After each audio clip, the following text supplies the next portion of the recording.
Olá, amigos do Grupo Espírita Irmã Angélica.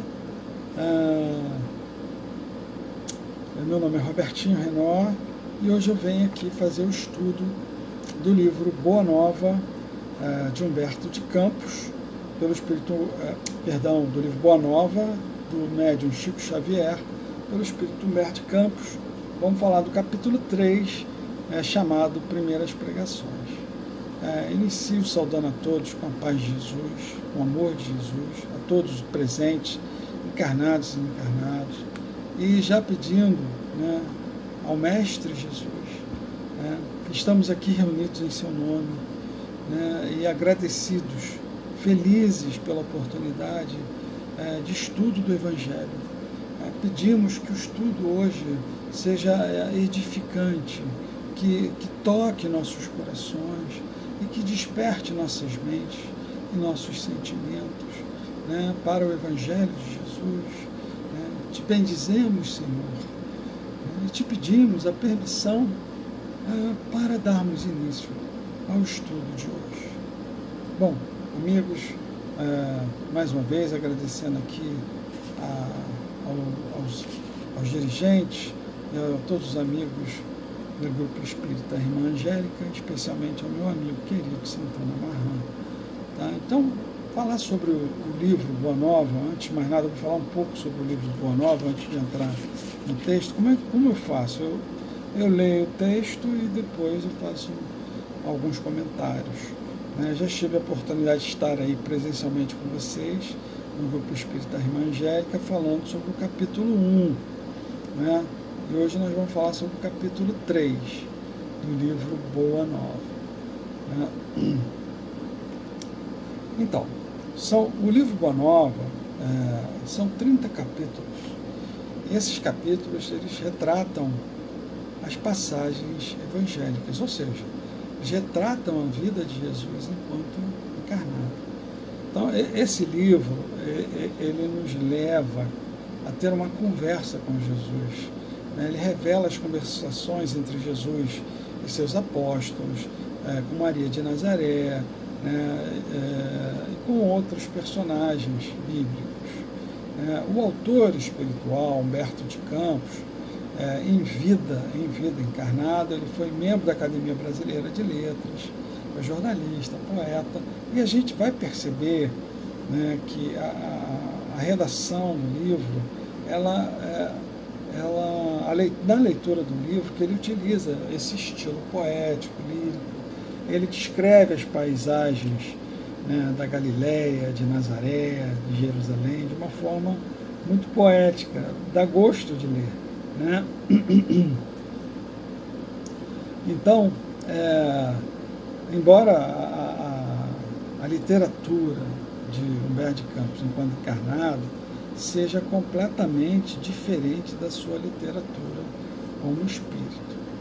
Então, Humberto de Campos, o autor espiritual, ele desencarnou, deixa eu ver aqui, ele desencarnou e já em 1937 ele começou a transmitir suas mensagens para Chico Xavier. O primeiro livro seriam Crônicas de Além Túmulo. Outro livro muito conhecido de Humberto de Campos, do Espírito Humberto de Campos, seria Brasil, Coração do Mundo, Pátria do Evangelho. E o livro Boa Nova. O livro Boa Nova, inclusive, ele é considerado por Chico Xavier, ele já narrou isso mais de uma vez, um dos livros mais importantes, só ficando atrás de Paulo Estevam. E ele fala que ele teve um momento muito especial e emocionante durante a sua vida. Então, um foi quando ele fez a psicografia do livro Paulo Estevam, e o segundo momento seria quando ele terminou a psicografia do livro Boa Nova. O último capítulo o capítulo 30 se chama Maria de Nazaré. É um capítulo lindo, realmente emocionante. E a passagem, que tem uma passagem muito linda já no final do capítulo, em que Maria, já no plano espiritual, ela chega em Roma, espiritualmente falando, né? E lá tinha, na arena romana, tinha os cristãos que estavam esperando, né, para serem martirizados. E Maria, e eles estavam muito tristes, muito, como é que eu vou dizer, emocionados, e Maria chega, né, ao ouvido de uma dessas pessoas que iriam ser martirizadas, e ao pé do ouvido, né, a intui, né, canta, minha filha, canta. E ela canta e começa a contagiar todos aqueles que estavam ali com ela, na prisão, prestes a ser martirizados na arena romana. Então é realmente um capítulo muito emocionante, né? E Chico Xavier, ele vem fazendo esse comentário, né, sobre o impacto emocional de que ele foi tomado nesse momento. Bom, sobre o capítulo 3, nós vamos dividir em duas partes, né? Primeiro, o diálogo com Hanã, que é um sacerdote fariseu, né? E Jesus estava em Jerusalém. E depois, parte 2, a convocação dos primeiros discípulos. Tá? Então a gente vai perceber uma diferença na conversação, mas é preciso entender, né, que Jesus, os dois, tanto Hanã como os discípulos, né, nesse caso aqui ele convoca 3 discípulos: Simão Pedro, André, que era irmão de Simão Pedro, e Levi, que viria a ser Mateus, né? Então a gente vai perceber uma grande diferença nos diálogos, não de entendimento. O entendimento de Hanã e dos discípulos era que o reino de Deus era um reino material. Só que a forma como eles lidam com Jesus é completamente diferente. O sacerdote, ele se mostra arrogante, petulante, né, humilhando Jesus desde a primeira conversação. Então, é preciso que a gente entenda, né, porque esse diálogo ele me causou perplexidade. Eu até na época, eu confesso que eu fiquei um pouquinho de raiva de Hanã, mas é preciso compreender o estágio evolutivo que se encontrava Hanã. Nós estamos falando de 2000 anos atrás, né? A incompreensão de Hanã é preciso que a gente entenda, porque nós mesmos, né, ainda não conseguimos compreender por completo, mesmo com a luz da doutrina espírita, nós não conseguimos ainda entender na plenitude os ensinamentos e os exemplos de Jesus. Então é preciso ter esse entendimento, né, e não ficar com raiva de Hanã, entender que ele se encontrava naquele momento da sua marcha evolutiva, né? Estamos falando de 2000 anos atrás, né? E é preciso também entender que Jesus, com sua envergadura espiritual, uma diferença, o foco, né, era do livro, acredito, né, do capítulo 3, é mostrar, né, a superioridade, né, de Jesus. E ali no livro dos Espíritos, nós temos ali na questão 112 em diante, a escala espírita, e vem falando dos espíritos de primeira ordem, né, dos espíritos puros. Kardec coloca muito bem essa questão, né, dá para a gente ter uma ideia, né, do que viria a ser um espírito puro. Assim que é bem verdade que Jesus, ele extrapola, ele vai além de todos os padrões humanos, vai muito mais além da nossa capacidade de compreensão e de percepção da vida. E acredito que ele, né, mesmo com todo o esforço de Kardec, na especificação dos espíritos puros, Jesus, acredito que vai além, né, do que consta aqui. Então, ali na questão 112, né, vem falando dos espíritos puros, são os espíritos de primeira ordem. Nenhuma influência da matéria, superioridade intelectual e moral absoluta em relação aos espíritos das outras ordens. Percorreram todos os graus da escala e se despojaram de todas as impurezas da matéria, havendo atingido a soma de perfeições de que é suscetível a criatura. Não tem mais provas nem expiações a sofrer. No caso, Jesus veio em missão, não estando mais sujeitos à reencarnação. Jesus encarnou na Terra, né? Vivem a vida eterna que desfrutam no seio de Deus. Então, deixa eu guardar o violão aqui só um minutinho. Então, nós vamos passar para o diálogo, mas é importante a gente deixar claro a envergadura espiritual de Jesus em relação, né, àquele espírito ainda na sua marcha evolutiva, que não seria, no caso, o Hanan. Né? Vamos lá. Vamos dar início à leitura, né, do capítulo 3. Então, a primeira parte que eu vou destacar, que seria o diálogo com Hanan em Jerusalém. Nos primeiros dias do ano 30, antes de suas gloriosas manifestações, avistou-se Jesus com Batista no deserto triste da Judéia, não muito longe das areias ardentes da Arábia.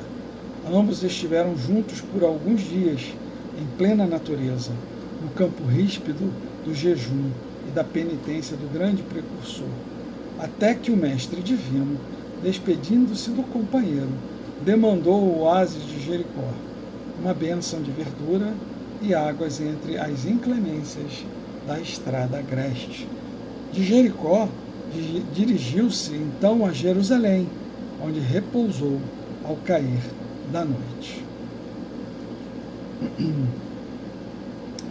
Bom, então, primeiro que eu posso relatar aqui, que Jesus, né, ele não estava sujeito a nenhum tipo de tentação. Jesus, ele tinha a sua envergadura espiritual não permitiria esse tipo de tentação, vamos dizer assim. Né? Jesus estava muito acima dos espíritos reencarnados aqui na Terra, né? Tanto encarnados como desencarnados. Então, eles se submetiam a Jesus. Jesus era o condutor, mesmo nas dificuldades desses espíritos sofredores. E ele se via na condição de condutor dessas almas para o bem, tanto encarnadas, almas aqui, mas também espíritos, né, que se manifestaram à época. Então, em relação a esse momento que ele vai para o deserto, e aqui vem citando levemente no texto, e se encontra com Batista. João Batista seria o seu primo, né? E ele era o precursor, porque o precursor que que veio antes, né, abrindo os caminhos. João Batista tinha diversos discípulos que depois, com a sua morte, vieram a ser discípulos também, seguidores de Jesus. Então, João Batista representava a verdade, né? Verdade nua e crua. E muitas vezes nós precisamos dessa verdade para que ela desbaste, né, nossas imperfeições, que gere um discernimento, né, o conhecimento, adquirir esse conhecimento. E o amor, né, a verdade e o amor. O amor vem depois, né?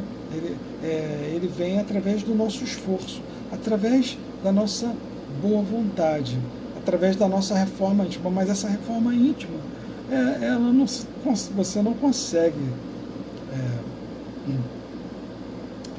executá-la por completo numa vida, né? É preciso mais. É claro, seria ótimo se a gente conseguisse nessa nossa vida agora, né, quanto mais rápido melhor, né, mais próximo nos aproximamos de Deus. Mas Jesus, ele é o exemplo dessa aproximação, desse cumprimento, né, da vontade de Deus. Então, só para esclarecer que Jesus era assim, um exemplo de elevação, né, de submissão à vontade de Deus. Né? Então, vou fazer um paralelo aqui com a questão 649, né, do Livro dos Espíritos, né, em que consiste a adoração, em que consiste a adoração? Na elevação do pensamento a Deus. Então, os Espíritos respondem, pela adoração aproximamos dele nossa alma. Então, Jesus Cristo, ele foi o exemplo encarnado aqui na Terra, mais próximo, né, dessa adoração, em espírito e em verdade. Foi ele que conseguiu, se aproximou mais de Deus, em elevação, em adoração. Né? Bom, e convivendo com os discípulos, ele ensinava a todos como agir no bem, como agir pacificamente, como conduzir o próprio pensamento, para que a ligação com a força divina fosse sempre contínua. Nas dificuldades com os espíritos sofredores, também Jesus foi um condutor para essa aproximação com Deus, não só em palavras, mas também em comportamento, em exemplo. Então, vamos dar continuidade aqui no texto do livro, né? Então, sentado como um peregrino é um andante que empreende longas jornadas. Nas adjacências do templo, Jesus foi notado por um grupo de sacerdotes e pensadores ociosos que se sentiram atraídos pelos seus traços de formosa originalidade e pelo seu olhar lúcido e profundo. Alguns deles se afastaram sem maior interesse, mas Hanan, que seria mais tarde o juiz inclemente de sua causa, aproximou-se do desconhecido e dirigiu-se-lhe com orgulho. Então Hanan foi aquele, revela isso, que foi o juiz inclemente de Jesus. Então Hanan já começa humilhando Jesus, né? Tentando humilhar Jesus. Então ele faz a pergunta para Jesus: Galileu, que fazes na cidade? E Jesus responde: passo por Jerusalém buscando a fundação do reino de Deus, exclamou Cristo com modesta nobreza. Reino de Deus? Exclamou Renan. Perguntou Renan. Tornou o sacerdote com acentuada ironia: e que pensas tu venha a ser isso? E Jesus responde: esse reino é a obra divina no coração dos homens, esclareceu Jesus com grande serenidade. Então Hanan volta a perguntar: obra divina em tuas mãos? Revidou Hanan com uma gargalhada de desprezo. E continuando as suas observações irônicas, perguntou: com que contas para levar avante essa difícil empresa? Quais são os teus seguidores e companheiros? Acaso terás conquistado o apoio de algum príncipe desconhecido e ilustre para auxiliar-te na execução de teus planos? E aí Jesus responde: meus companheiros hão de chegar de todos os lugares, respondeu o mestre com humildade.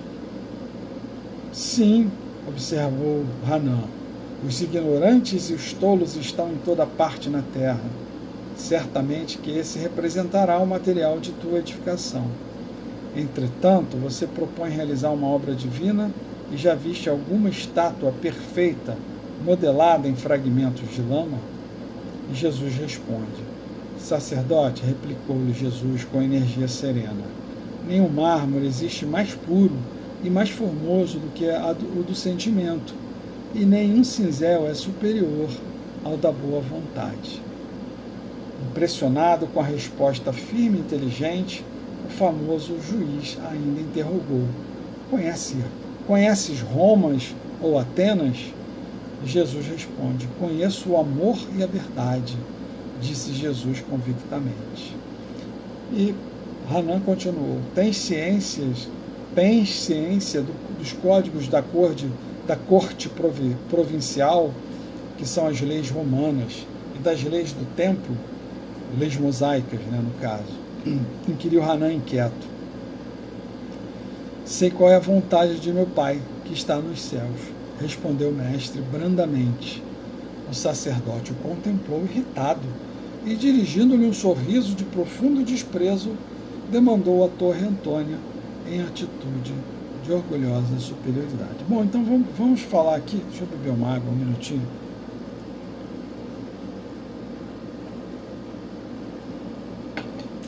Vamos falar aqui um pouquinho desse diálogo. Então, primeiro de tudo, a diferença, a envergadura espiritual de Jesus em relação a Hanan, que se encontra ainda em marcha evolutiva, e há 2000 anos atrás, mais ainda, né? Então, é preciso ter essa compreensão e não criar nenhum sentimento de raiva, de rancor em relação a Hanan. Compreender que o irmão se encontrava naquele momento, na sua marcha evolutiva, e que ele não conseguia compreender as palavras de Jesus, né? Jesus falava da vida futura, nós vamos falar daqui a pouquinho.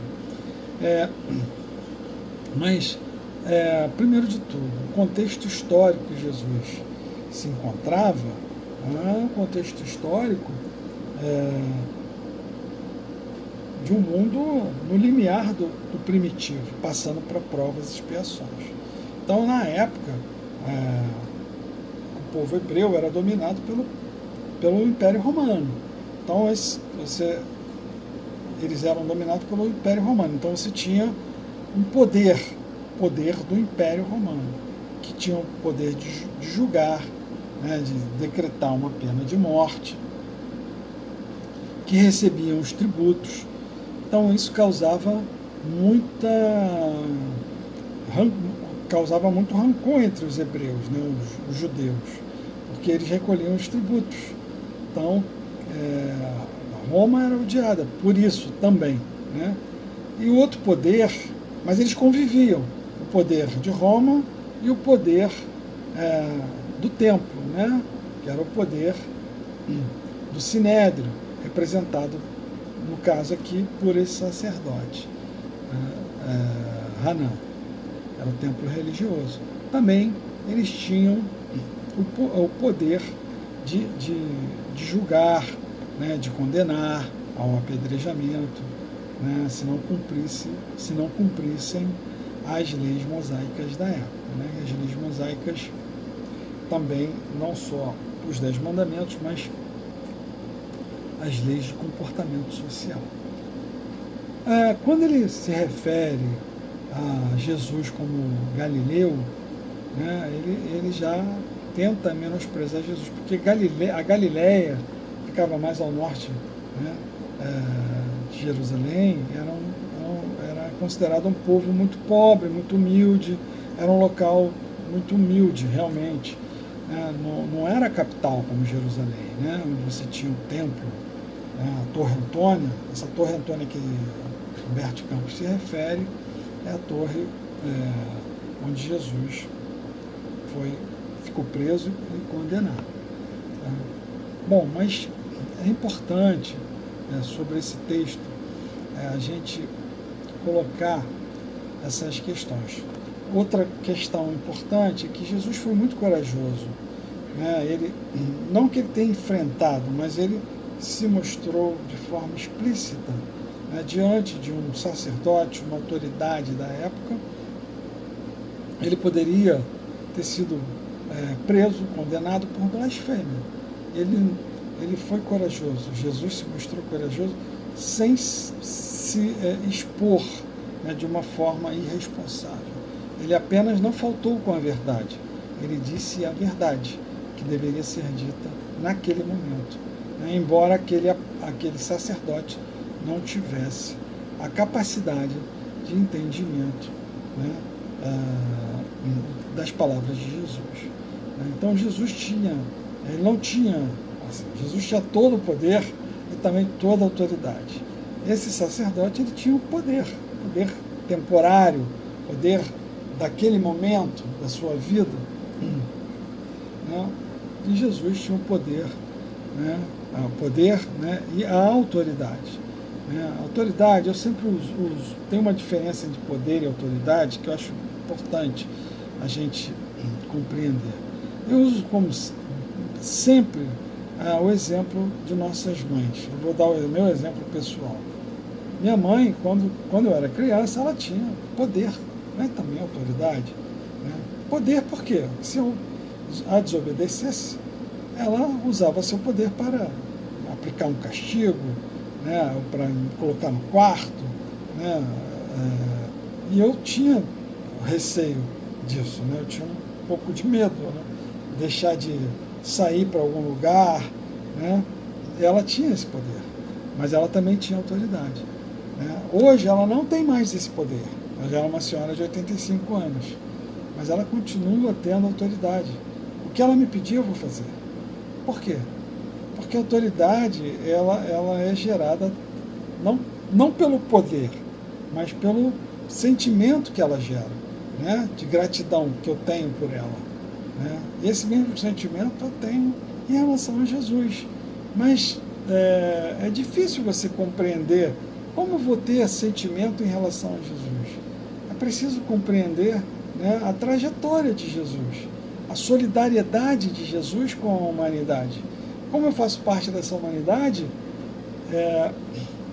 eu consigo, assim, consigo não plenamente, né, porque ainda é muito limitado, né, pelo meu conhecimento, pelo meu discernimento, todos nós, na marcha, na escala evolutiva em que nos situamos, ainda não temos a capacidade de compreender todos os ensinamentos e exemplos de Jesus. A doutrina espírita ela veio clarear, veio iluminar, né, e aí a ampliar a nossa compreensão da importância dos ensinamentos e dos exemplos de Jesus.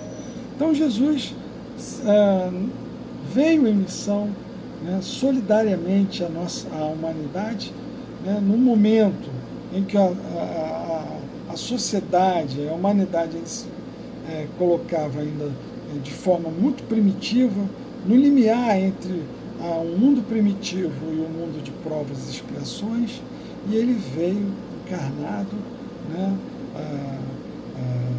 com uma faixa vibratória completamente diferente da nossa. Ele teve que se submeter à vontade do Pai e a esse tipo de vibração que a Terra emitia à época, né, que é diferente da que nós temos hoje.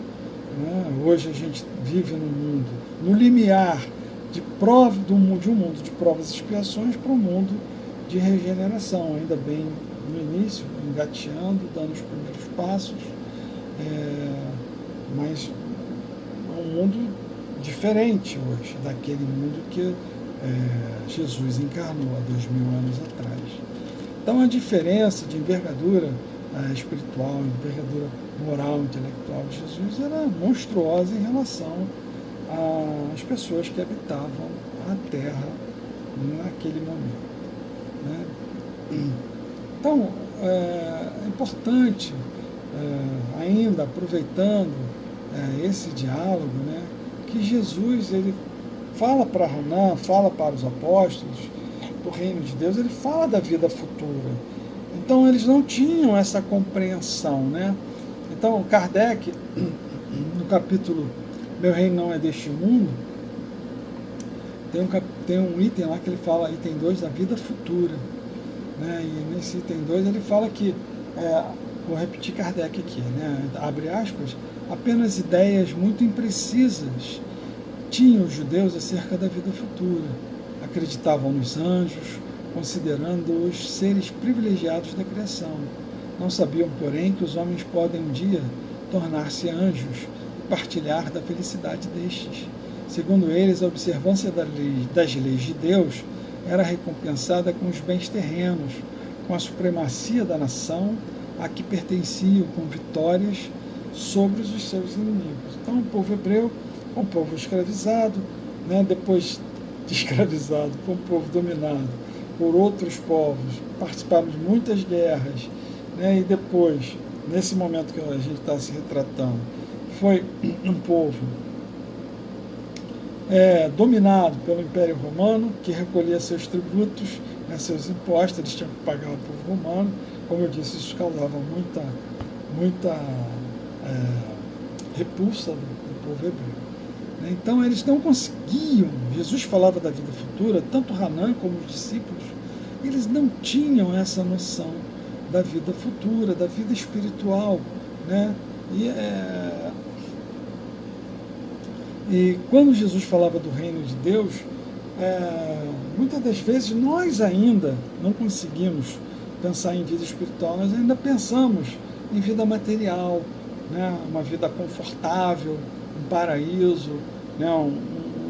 Um lugar como os céus, né? Pensamos de forma material, né? Ainda não conseguimos ter a visão, né? O sentimento do que seria esse reino de Deus, né? A gente pensa num reino físico, da terra, num país, num estado, numa cidade, né? Mas será que é isso, né? Esse reino de Deus, e aí vem falando Jesus no diálogo com Hanã, ele vem falando, deixa eu ver se eu acho aqui o diálogo, que ele vem falando sobre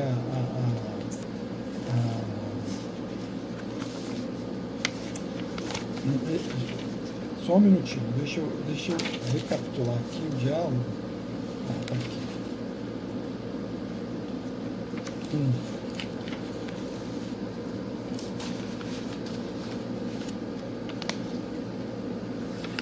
Jesus vem falando. Ele pergunta para Jesus, Hanã, né? O que pensas tu venha ser isso, né? Se referindo ao reino de Deus, citado por Jesus. E Jesus responde: esse reino é obra divina no coração dos homens.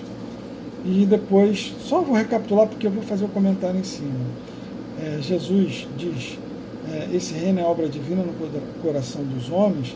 O mestre mostra que o templo em que Deus pode morar é o templo do nosso coração, né?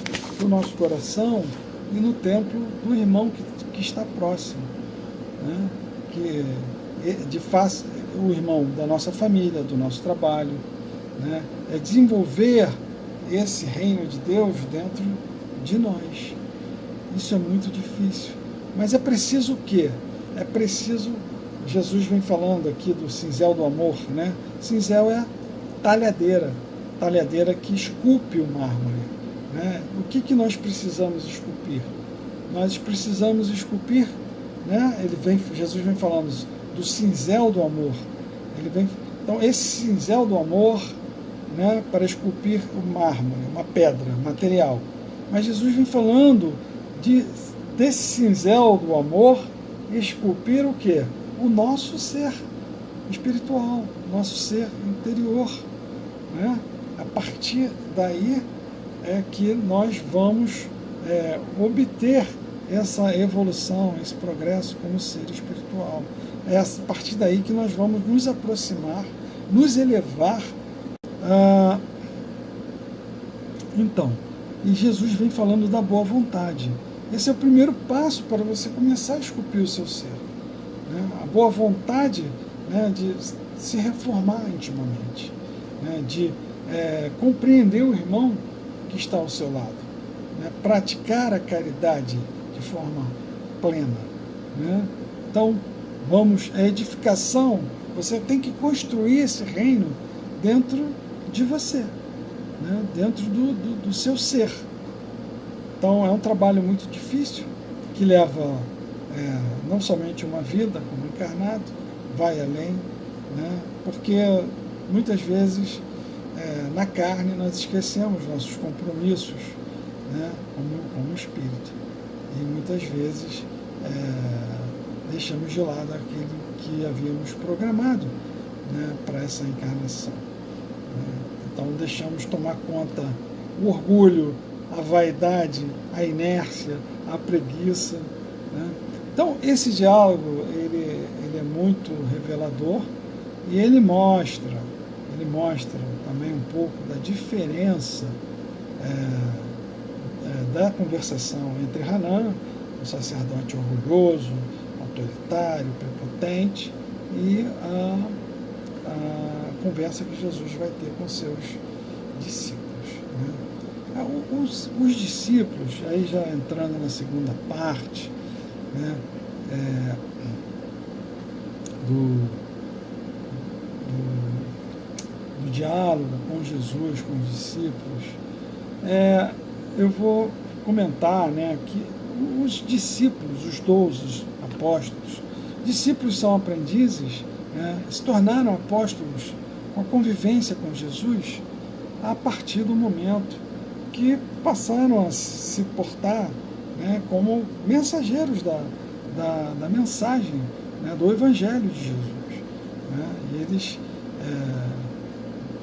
se mostraram, né, vamos dizer assim,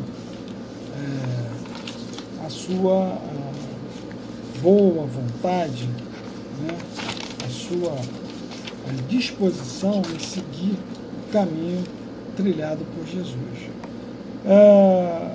Esses apóstolos, esses 12 apóstolos, eles representavam a humanidade. De uma forma resumida, eles representavam a humanidade. E ali Jesus pôde trazer os ensinamentos para eles. Né? E esse livro Boa Nova, a cada capítulo, nós vamos percebendo esses ensinamentos e as dificuldades, né, e virtudes também dos apóstolos em compreender os ensinamentos de Jesus. Então, por isso que eu digo, baseado em Haroldo Dutra Dias, ele vem falando, fez esse comentário numa palestra, eu achei muito interessante, que esses 12 apóstolos, eles representam a humanidade, né, com suas imperfeições, com suas incoerências e também com suas virtudes. E que esses 12 apóstolos, assim como a humanidade, eles podem, né, a humanidade ela tem condições, assim como os apóstolos tiveram, de aceitar, né, de se transformarem em apóstolos, de discípulos, aprendizes a apóstolos, mensageiros da mensagem de Jesus, através da boa vontade, ou seja, a boa vontade de aprendizado, de reformar-se intimamente, né, e depois colocar em prática aquele aprendizado. Né, e eles foram exemplos também dessa aplicação dos ensinamentos de Jesus na prática, em suas vidas, enquanto encarnados a ela. Bom, vamos dar seguimento aqui no caso, a leitura da segunda parte, que é a convocação dos discípulos. Né? Então, esses apóstolos, os discípulos, melhor dizendo, eram homens rudes, eram pescadores, trabalhadores braçais, analfabetos em sua maioria, né? Com exceção de Judas, que era comerciante, e de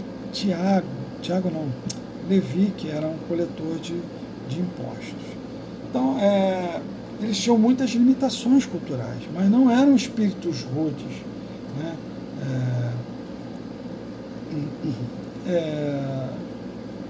Dá para entender, visualizar que a programação reencarnatória deles contemplava, né, já um conhecimento prévio, uma programação que eles cumpririam aqui na Terra. Um conhecimento prévio de Jesus, porque a aceitação deles foi praticamente imediata, né, do convite de Jesus.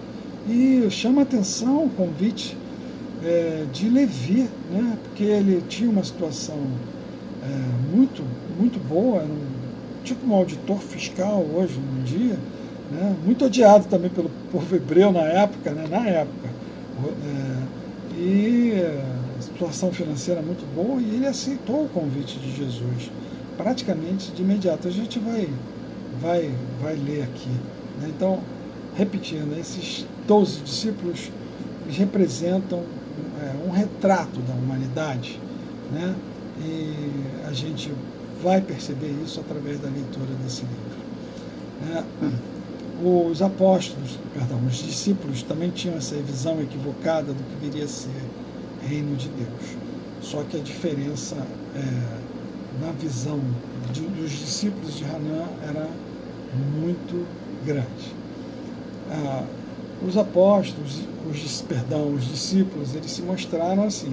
Se você tem um sentimento, você enfrenta as dificuldades, os desafios que seguem adiante. E esses discípulos, eles se mostraram.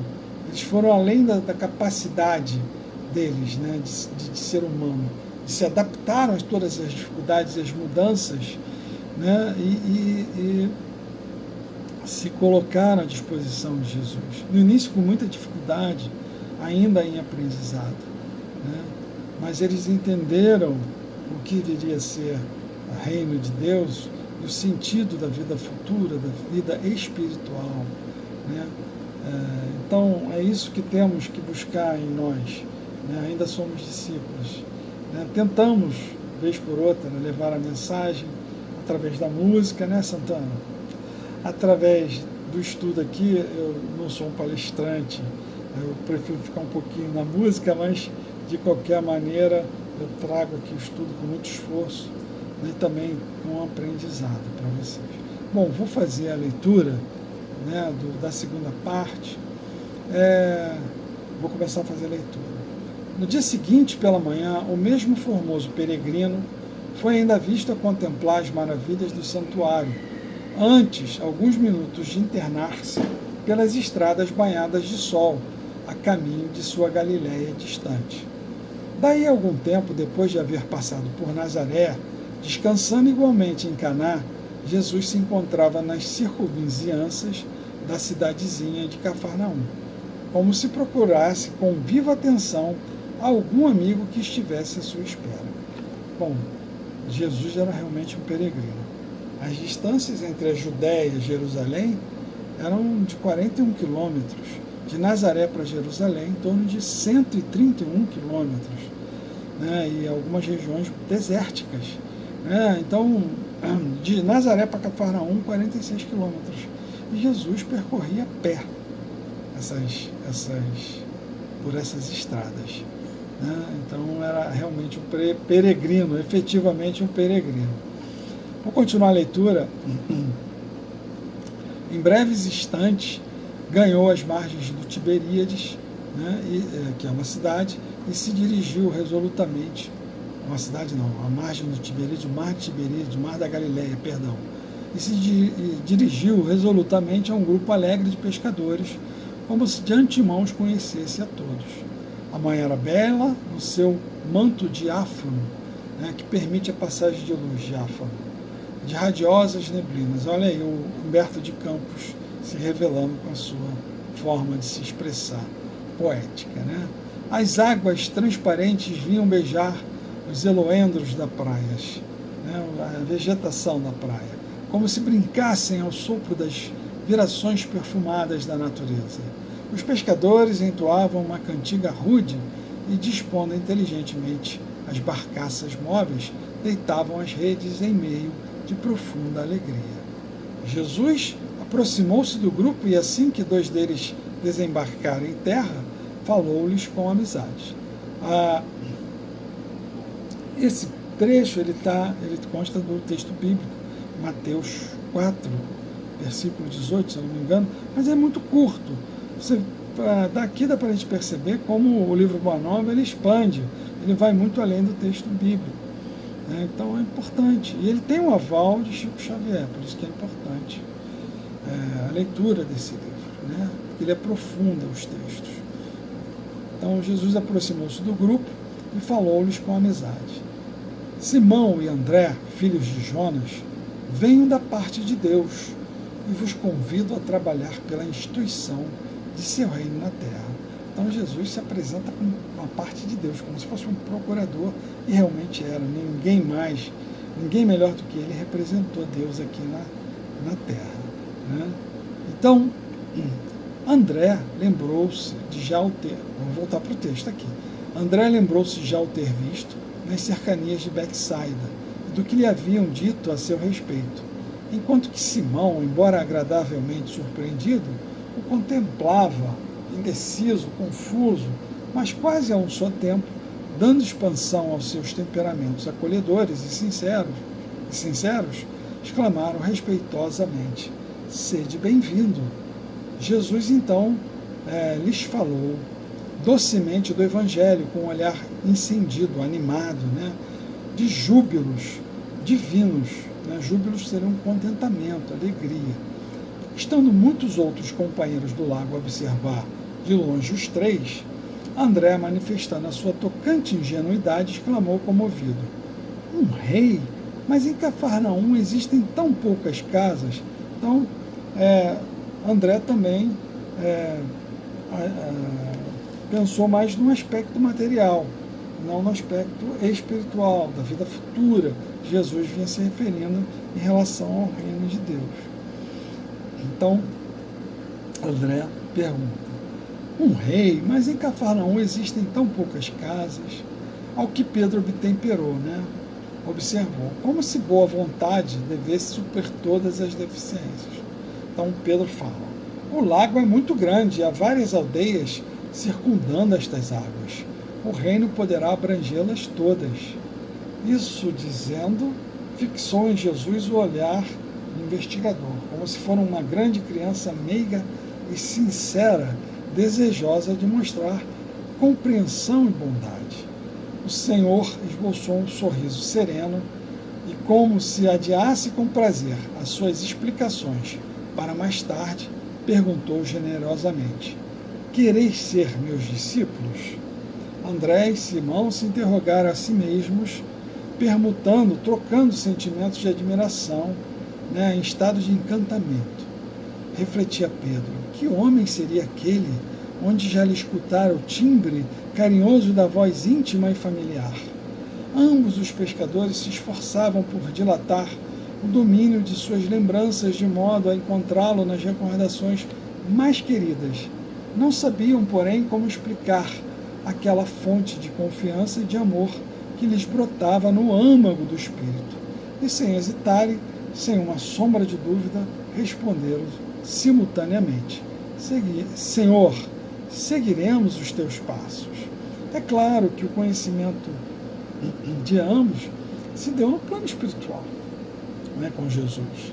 Assim como Levi, assim como todos os apóstolos, faz parte da programação espiritual deles.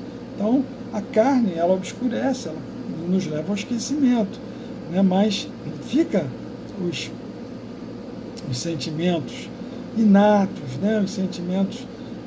Por isso vem aqui, no texto, eles com essa lembrança não sabiam de onde conheciam Jesus, e com a visão da doutrina espírita a gente consegue compreender o texto. Então Jesus vou voltar aqui para o texto. Jesus os abraçou, e como os demais companheiros se mostrassem admirados e trocassem entre si gozações ridicularizadores, o mestre, acompanhado de ambos e de grande grupo de curiosos, se encaminhou para o centro de Cafarnaum, que era a cidade, onde se erguia a intendência de Antipas, o governo local. Entrou calmamente na coletoria onde se recolhe impostos, e avistando um funcionário culto, conhecido publicano da cidade, perguntou-lhe. Publicano era aquele que recolhia os impostos, era tipo um auditor fiscal hoje. Jesus pergunta a Levi: que fazes tu, Levi? O interpelado fixou com surpresa, mas seduzido pela suave magnetismo de seu olhar, respondeu sem demora: recolho os impostos do povo devidos a Herodes. A Herodes era tipo um governador local, então representante de Roma. Então Levi, ele também fazia parte desse governo como coletor de tributos, e por isso ele era odiado pelos hebreus. Levi veio a ser Mateus. Ele vem explicando aqui no texto, vou voltar para o texto. Levi, que seria mais tarde o apóstolo Mateus, sem que pudesse definir as santas emoções que lhe dominaram a alma, atendeu comovido: Senhor, estou pronto. E Jesus responde: então vamos, disse Jesus, abraçando-o. Em seguida, numeroso grupo se dirigiu para a casa de Simão Pedro, que oferecera ao Messias acolhida sincera em sua residência humilde, onde o Cristo fez a primeira exposição de sua consoladora doutrina. esclarecendo que a adesão desejada era do coração sincero e puro. Para sempre as claridades do seu reino, iniciou-se naquele instante a eterna união dos inseparáveis companheiros. Naquela mesma tarde, nesse mesmo dia, o mestre fez a primeira pregação da Boa Nova, na praça ampla, cercada de verdura e situada naturalmente junto às águas. Contrariamente às ironias de Hanan, ele aproveitaria o sentimento como mármore precioso e a boa vontade como um cinzel divino. Os ignorantes do mundo, os fracos, os sofredores, os desalentados, os doentes e os pecadores seriam em suas mãos o material de base para a sua construção eterna e sublime. Converteria toda a miséria e toda a dor num cântico de alegria e, tomado pelas inspirações sagradas de Deus, começou a falar da maravilhosa beleza do seu reino. Magnetizado pelo seu amor, o povo escutava num grande transporte de ventura. No céu havia uma vibração de claridade desconhecida. Ao longe, no firmamento de Cafarnaum, que era a cidade, o horizonte se tornara um deslumbramento de luz, e bem no alto, na cúpula dourada e silenciosa, as nuvens delicadas e alvas tomavam a forma suave das flores e dos arcanjos do paraíso. Graças a Deus, esse foi o estudo do livro Boa Nova, capítulo 3, primeiras pregações. Agradeço a todos pela paciência, né? E vou encerrar fazendo a prece final, né? agradecendo a Jesus, agradecendo a todos os amigos e dirigentes do Grupo Espírita, Irmã Angélica, ao mestre e amigo de todas as horas. Queremos agradecer pelo estudo de hoje e pela oportunidade que nos é dada com tuas lições e com teus exemplos. Que a tua vibração chegue até cada um de nós, né, em nossos lares, abençoando cada família, trazendo-nos paz, equilíbrio e amparo. Graças a Deus. Muito obrigado.